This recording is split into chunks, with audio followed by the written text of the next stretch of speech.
Plains Angels is an initiative of the Greater Des Moines Partnership that connects Iowa-based angel investors with early-stage growth companies throughout the Midwest.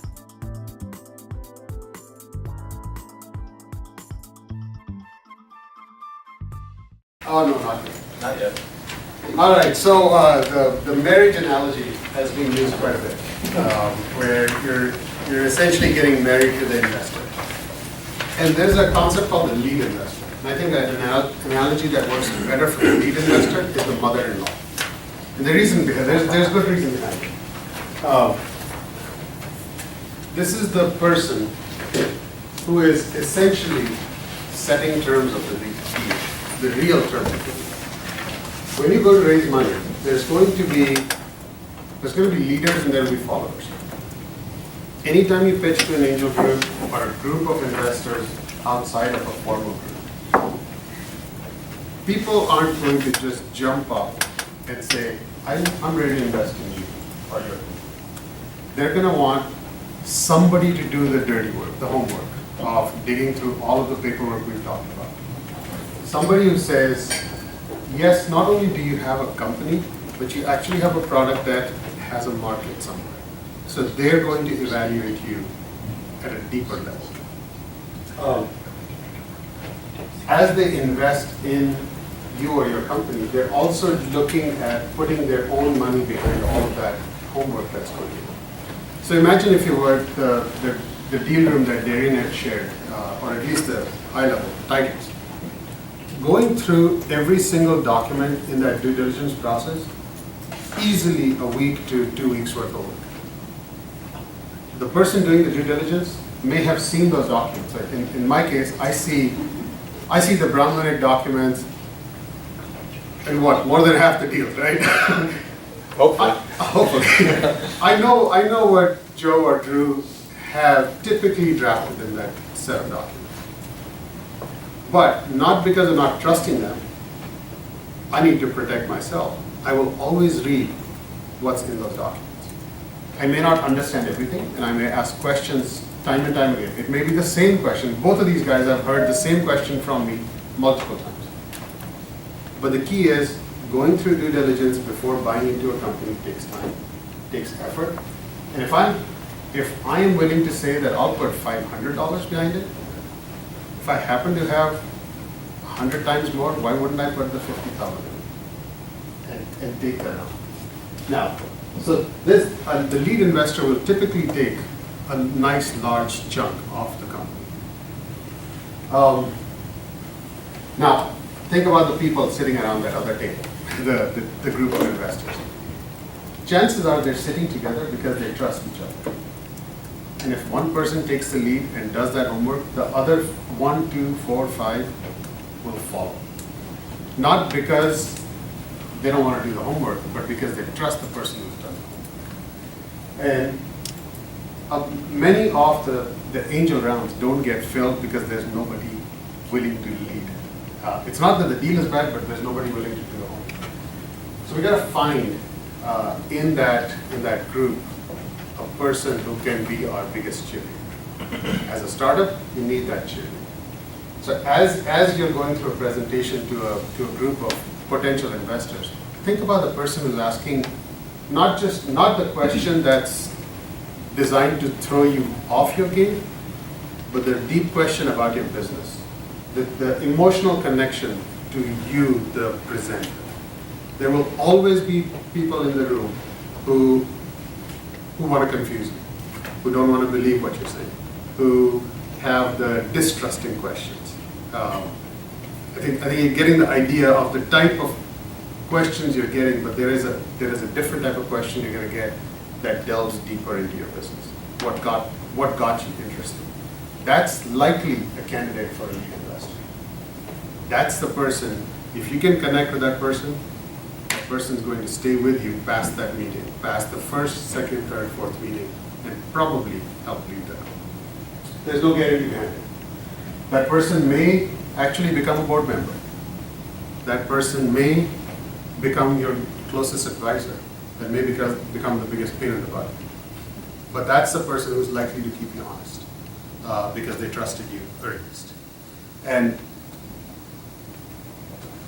And if they are truly coming in with the type of money at the 25, 50, 100%, they're going to be with you following the round as you go into the next and the next and the next fundraising round. They are critical. All of those rules set, our group is currently working through a deal where we're breaking the first bullet of 25%. If we come in with a round, we may be less than 10%. But we think we can lead the deal and set the terms because the startup needs those terms to move forward. And if we're trusted, we may actually help ourselves and help the startup move forward. It's not a normal process, but nothing normal is. I think you've gotten that picture pretty strongly today too. There's nothing normal. It's just best practices. So we may end up with a lead round at only 10%, but we know that the second bullet, willing to help with other investors, is our highest priority job. We're actually working essentially for the startup founder because we believe in the founder. I'll leave this at that. Any questions on the lead investor? Yes.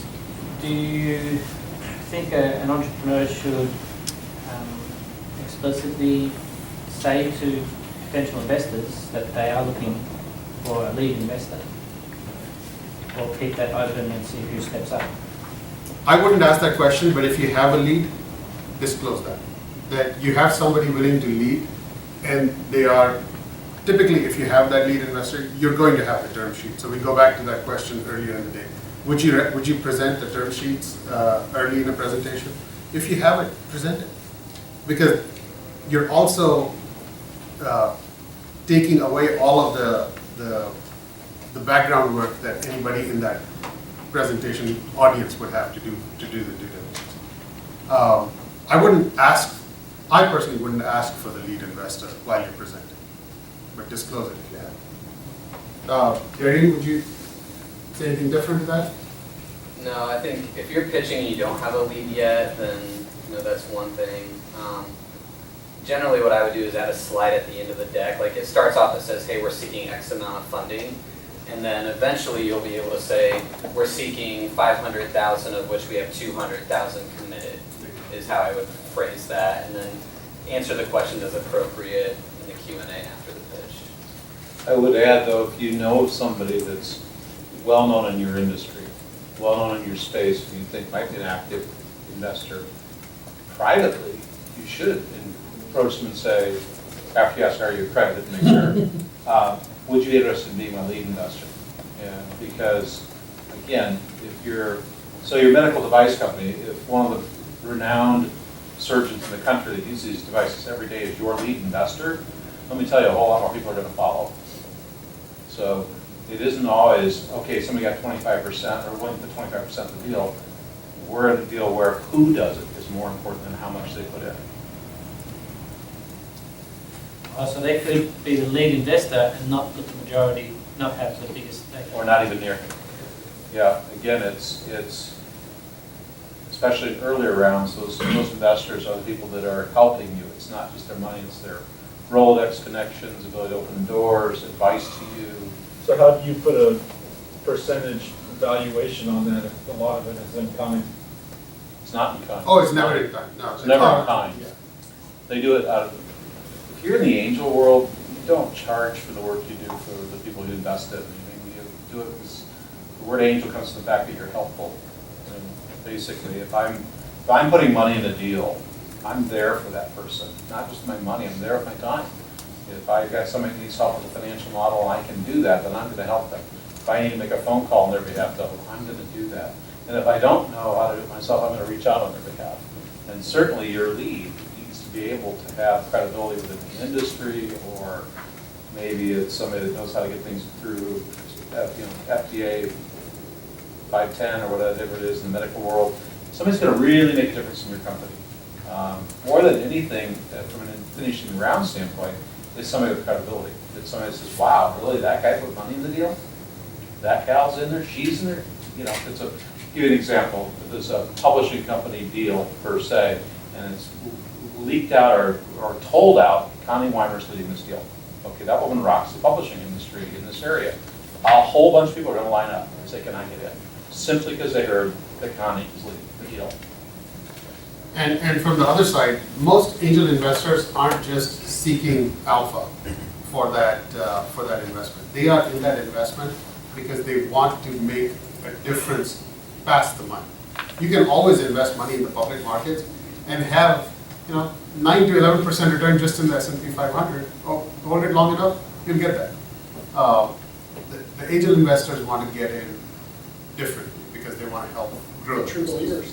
They're true believers, and you also mentioned, like, they're often bigger, but sometimes they're first. They're leading by being first. So like Tej said, I don't know for sure, but my guess is your 10% in that one deal you said is a little different. Is you've done the work, you're willing to get in early, and other people are going to perceive that. We've known the business since it was born. That's a big differentiator. Another example from our community is angel investors leading a deal with under 100K, followed immediately with a VC following with a $4 million. Yeah. Total deal is 4.5, the lead was under 100K. So Totally accidental, but it happened. But it has happened in our community. So much for money not being able to be raised here. It does get raised here. Was Papa John No. Papa John Lee? No. No. I think both of those numbers are too Angels small. sort of- It was a small group of angels that led that deal. It was small checks. In the world of investors, it was 10, 20, 25K checks in a group. And it got the guy enough attention and traction, and then some people that weren't looking finally looked and went, okay, that's different. And then I will say somebody that's very, very well known in the community wrote a bigger angel check on the same terms. Yeah. And I was one of those people, and we set the terms. Yeah. Those terms were pretty much, I think we had one thing we changed to get the big money.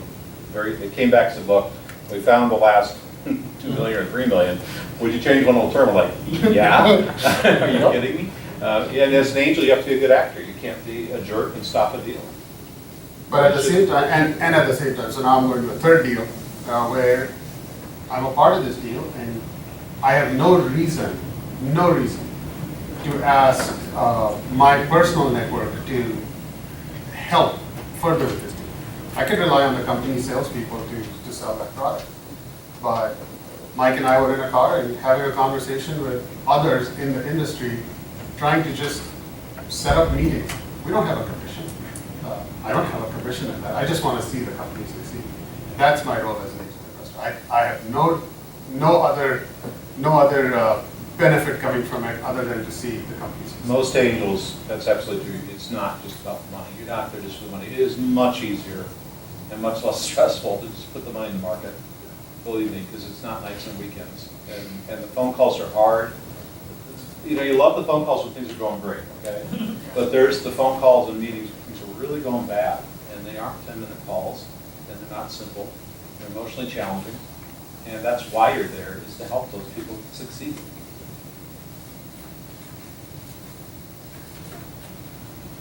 That was an easy talk, but I will be back for one more. I really promise. You only had 4. I only got 4. No big deal. All right. Take the money. All right, we're taking the money. So I got sucked in on this, and so we'll run through this quickly. I'm actually going through this right now. I have a client who's different than you typically have. I know this is a little off topic, but I have a conversation, it's kind of a canned discussion I have with clients when they're going to go out and raise capital and say, I know that you think we're going to go out and we're going to raise money within some time frame that you've established in your mind, but understand that that's typically not realistic. It usually takes at least twice as long as you think. Maybe a year and a half ago, I was sitting around. I met a client for the first time. We were getting ready to do a capital raise, and they said, "Yeah, we're trying to raise $400,000 to $600,000." I said, "Well, how long do you think you need to raise that?" We were thinking about 3 or 4 weeks, and I said, look, let's just take a step back. I said, that's great. I'm all about putting some timelines in, let's keep moving. But understand the fact that that's very unrealistic as far as what's going to happen. And I got a call 2 weeks later that says, yeah, we got all the money, now we need to know what to do with it. You know, we've got checks and we need to finish it, which shocked me. It almost never happens. But it sets up this presentation because, you know, a lot of times, you know, once you get there, you've prepared your term sheet, you've done everything, it's only half the battle. Then you have to run down the checks and add some process to it. And to Darian's point for kind of putting together due diligences, this is where you can really fall down as far as you know, how good you are in your record keeping and things. So I'm going to hit just 15 minutes of sort of the logistics of taking in capital. If you have questions, let me know, and kind of give you the high points. Closing a round of investment, you know, you think about that, that's kind of the last part of this long marathon that you're running through. It takes a lot more time, a lot more organization than you think, okay? But it's very important because if you don't do it right, two things are probably going to happen. One, when you go out to raise money later, if you haven't got your documentation in place, it's going to make it more difficult for you to raise capital, especially if it's a more sophisticated investor. And the second, which irritates investors, I'm sure that they would tell you about it, is you don't want to have to go back to investors and get information a whole bunch of times. These are typically busy people. It makes you look disorganized. It makes you look like you don't know how to keep good records. And so I think that it's a poor thing to show if you're a company. Keeping complete and accurate records is an absolute necessity. It becomes part of your due diligence that you'll do in the future. And I know that nobody likes to sit around and do paperwork, but if you don't have this, it's difficult sometimes in retrospect to recreate it. This is something I tell my clients all the time. Make it as easy as possible for your potential investors to invest, okay? You do not want to make it a headache once they've decided that they want to invest in your company to actually get through the process. And so I'm doing that actually right now with a client. They have investors all over the country, and we use an electronic signature service. And if you don't have something like that set up, or you don't have an advisor who has that set up, look into it. It's not as expensive as you think, and making that easy. You know, figuring out how to get a wire transfer from an investor if that's how they prefer to fund their investment. All those things should be as easy as possible for your investor, so that you take the headache away from them. And so I try to offer clues and tools for my clients to use, but it's kind of like if you should make it for your customers. You make it as easy as possible for them to pay you when you've done a service. The same thing for your investors. Make it as easy as possible for them to give you the investment. Another thing that kind of goes into the closing process is just because somebody offers you an investment does not mean you have to take it. Okay? I will tell you that if you have somebody who's looking to invest in your company and they're very unreasonable up front, the minute you take an investment from them will not make them any more reasonable when you get down the path. And so keep that in mind, and especially for smaller investors, you're not going to want to take a lot of pain from a small investor that you might want to take from a larger investor. And so keep that in mind that, I always write my term sheets, and I'm sure most lawyers do too, that does not obligate the company to accept an investment. So as part of this closing process, you want to make sure that you sit there and have a thought of, do I really want this money? Is it worth it? Especially for smaller checks, and for somebody that gives you headaches up front. One of the initial kind of considerations that you should have going into this process is, are you going to use an escrow account or a more informal process to collect funds? I typically do not use an escrow, reason being it's more complicated and expensive to set up. But if you're going to do a larger investment, especially if it's kind of an earlier stage and you have a lot of investors, this is something you might consider. It gives some assurance to your investors that you won't start spending the money before you've actually either met some minimum investment threshold. But don't automatically tell people that you're going to do an escrow, because I can tell you that if you've never worked through an escrow agreement and dealt with a bank that's acting as an escrow, they've got a lot of liability, there's a lot of hoops you have to jump through, and it's not a trivial thing to put that together. So if you don't need to use an escrow, don't, but keep it in mind that there's certain investors that'll want it. Here's the second thing that I think for kind of initial considerations. If you're going to take checks from investors, but you haven't decided if you're going to accept their subscriptions, what are you going to do? So are you going to take a deposit from them? So say somebody comes in for an investment, are you going to take 10% down, and then when you close, are you going to go try to chase the 90% afterwards? A lot of larger offerings will do that. My suggestion is to avoid that if at all possible. That's a difficult thing. It adds some time, and it also can be kind of difficult for you, especially if you have people who feel like they only put 10% down, and they want always, they feel like they haven't really committed to the deal, and maybe they want back out. So that's a decision you need to make up front. And I can tell you that this can add a lot of time and pain at the end if you only get a deposit, and then you have to go to 20 investors and try to chase down the last 90%. Sometimes the time to ask for it is when the enthusiasm is there, okay? And so I have some clients who will take checks and hold the checks until they reach a closing. They won't actually put it in a bank account. You can certainly do that, but keep in mind that you're not assured that those funds are actually there if that's how you're gonna do the investment. So safest way for your company is to just put the checks into a bank account. Your investors will have maybe a different feeling there, but at least you don't have to chase the money and you know that it's there. Any questions about that? Okay. Here's something that people don't think about. I'll give some suggestions. Are you going to have one closing or a series of closings? So sometimes with a larger offering, you might have, you might accept new investors on several different schedules as they kind of come in, or you're going to have one closing and you're going to do all this paperwork at one time. There's some strategic reasons why you break it apart into more than one. There'd be also strategic reasons why you want it at one. I'll give some suggestions on that. Also, what form of payment are you going to accept?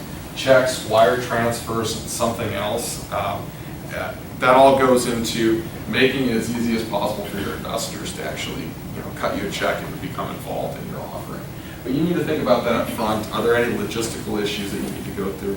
One thing that I'll give you a suggestion, I've actually run into this a couple times recently, is the banking laws changed, and it is more time consuming and difficult to get a business checking account set up. I had a real estate, a company that was putting together some funds for a real estate purchase, and they had not set up a bank account, and it took them a lot longer than they had expected because I guess those banking rules changed.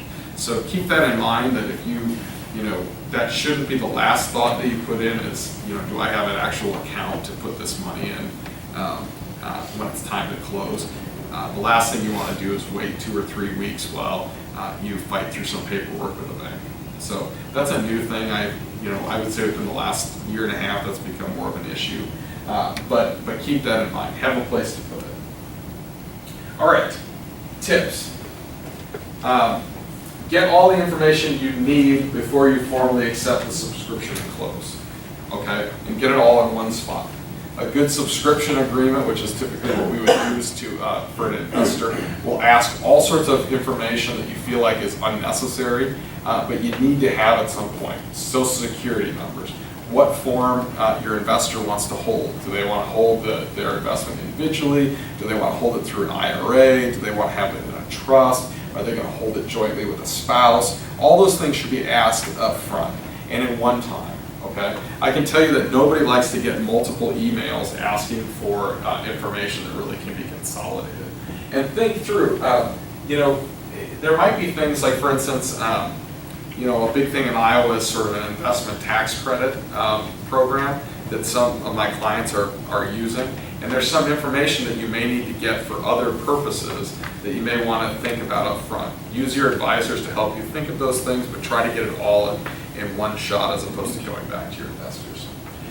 Keep the number of closings down if you can, especially for LLCs and convertible notes, okay? Because the date which you close on those investments makes a difference. I had a deal not too long ago that they did not use us to assist in doing the closings, and we had a whole bunch of convertible notes that literally there was maybe 15 different dates on which they had accepted the money. And so that means that I have to put together a spreadsheet that calculates the interest on all of those on 15 different dates. And the easier way to do it is to say, we're going to do 1 date, 2 dates, 3 dates, and it makes it a little easier to kind of keep track of that. It's doable. I mean, Excel can do that. I have formulas. It's not terrible, but it makes it more complicated for you to keep track of. And also for LLCs, your accountants will love you if you do not do that. LLCs specifically make sure it's a first of the month kind of closing date, because the reason being is that you have to keep track of their ownership interest throughout the year, and you don't want to pay your accountant to have 15 different dates on which they have to decide what percentage people own in the company. Okay, very important for LLCs. Try to make it first of the month and have as few as you possibly can. Okay. Keeping your paperwork organized is key.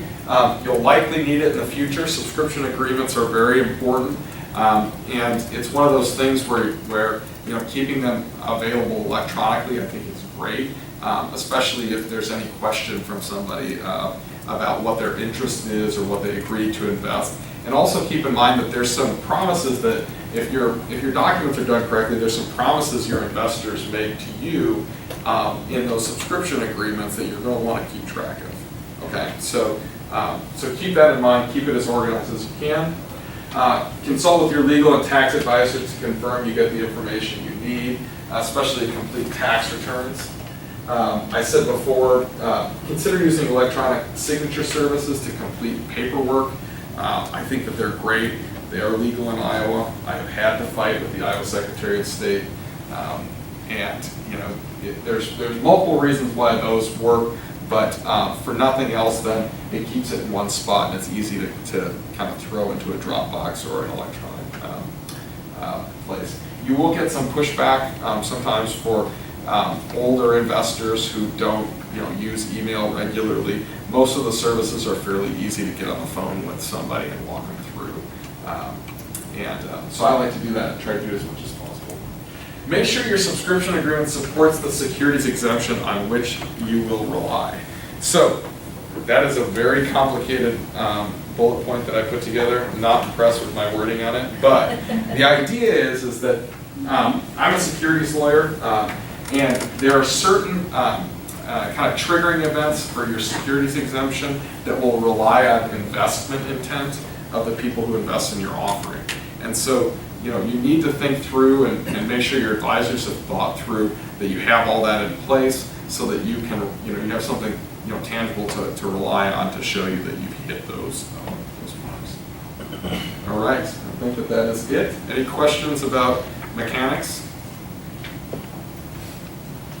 All right, thank you. All right, so money's in, company's running, what do we do next? All right. What's that? Ask for more. Ask for more. Before that, before you earn the right to ask for more. Just briefly, same reasons why angel investors or early stage investors invest. They want to be a part of your company. And the way they can be a part of your company is if you stay connected, be absolutely truthful. Ask for help and share bad news earlier than good news. I'll give you an example in a couple of slides of a real email I received from a invested company here in a bit. But we talk about what's the frequency. There can be a monthly email, a quarterly email, nothing less than quarterly. And the reason is your business is at early stages in those first 3, 4, 5 formative years. It's changing so rapidly that post a quarter, life is different. And with those long frequencies, the investors have very little ability to help adjust course for positive returns or just to avoid a problem. So I would go early, and one of the first numbers you should always let the investors know is your runway. how many months worth of capital do you have left? Now, if you're not raising revenue, that's an easy number. How much money you raised, how much you've spent, boom. If you are selling to customers, then you have to take into account revenue. And that runway is determined by your salary, your fixed costs, your variable costs. It's a relatively simple set of numbers to come up with, but it tells the investor what they need to be prepared for. The people who are watching you, both positively and negatively, the investors are watching you, are trying to predict in their own minds when they will need to write the next check. So when the investor, when an angel investor or a seed investor writes you that first check, let's say the check was for 25 grand. Know full well that that investor has set aside at least 25 to 50 more in their account to reinvest in you and continue following if you meet your promises that you made in those meetings. Most investors know that the first round isn't the last round. There will be more, and based on your progress, based on what you're doing, and based on how quickly you are sharing that information, they're likely to release those other funds to you in the next round. So this is that trust game. You got to keep building on that trust. The annual in-person meeting seems like overkill in early stages of the company, but it'll go a long way in establishing and continuing that credibility. We've just gone through a large round with a company, and now the founder is ready to just hunker down, work. And what we're saying is, all right, so now let's schedule the first board meeting, let's schedule the first information release, let's schedule what will be in that, how you will calculate that, because even though the investors just got the data, they need to now see what happens with that dollar through data. We have to share truths. Now that you've gone past pitching, in a pitch mode, what you were sharing were projections. Post-pitch, even in the first month, first quarter, real numbers have to be shared. So you made 0 sales. Say you made 0 sales. You made 2 sales. You got 2 recurring customers, one of whom dropped. Share that and say, why did they drop? It's the why behind that can let you course correct. The why behind may not be plainly obvious to you, but to the investor who may be used to looking at that type of data from a different angle, may say, oh, there's a potential pattern here that I'd like you to dig deeper into and help course correct. If you have problems amongst founders in the company, share that. People who are investing may have a lot of experience dealing with human resource issues, even amongst partners, and can help resolve that. And the right answer at sometimes might be the 2 founders need to split up. You went through a phase and now it's time for divorce. That's okay. Nothing wrong with it. The more you lie, the more quickly those lies will catch up. The more you hide, the worse it is for you in that next round. You want every one of those early stage investors to continue following you, trusting you, investing in you.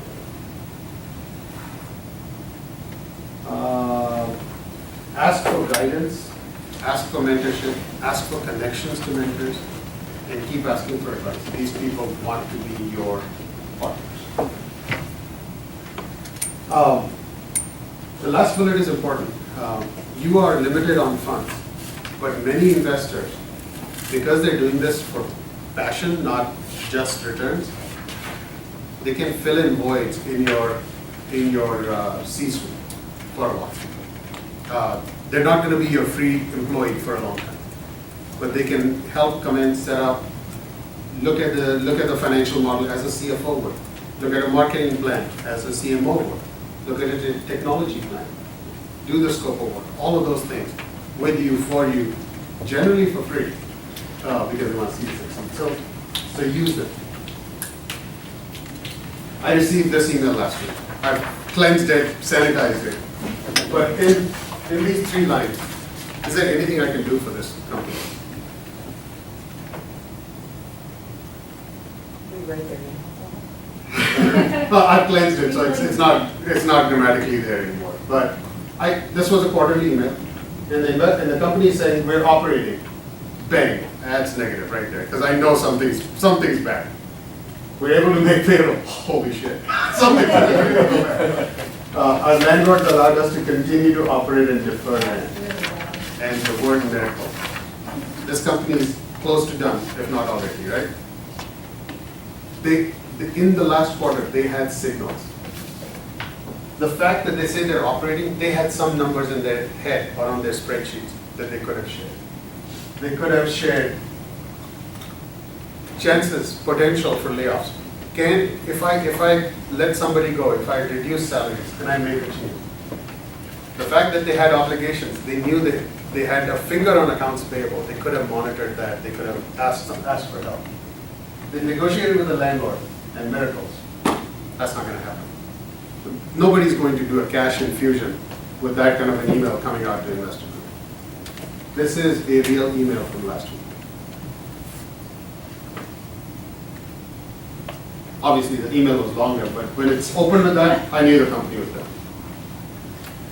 Have they just started, or have they been? This one has been, it's about 18 months in. And they should have put the flag up sooner. That's it. The flag needed to go up a lot sooner. The only other thing that guarantees that the company is about to die is no conversation. The one absolute 100% loss that I have in the last 4 years, the CEO chose never, ever, ever, ever to respond to emails after the investment was made. We knew that deal was dead in the first 6 months after. And actually suing for, suing on the debt instrument would have only caused more heartache, more pain, more time, more money spent, and writing it off was a better thing than follow. But this kind of an email is a little too late. So asking for help is the right thing and urgent. Do you have any psychological tools to analyze entrepreneurs? So you can. No, but they do exist. So if you follow, there's a guy by the name of Jerry Colonna. His company is Reboot.io. He was one of the original partners with Fred Wilson before Union Square Ventures became the VC firm. And Jerry runs this thing now for evaluating founders. Many accelerators now will do in-person interviews and psychological profiles for the founders stepping into the accelerator to see what's the chance of founder divorce in those 12 weeks. Because that divorce does happen more frequently than not. So yes, that's a real thing that's coming up in the accelerator industry. Any questions on sharing? I get emails quarterly, monthly, annually, and the places where I engage or I'm able to engage is the ones that are monthly. Quarterly is a little too late on seed, and I'm a seed stage guy. I'm not a Series A guy. So It's easier to fix when you see that. smaller course corrections are easier to make than huge course corrections. Yes. Any others? All right, Mike, all yours, sir. All right.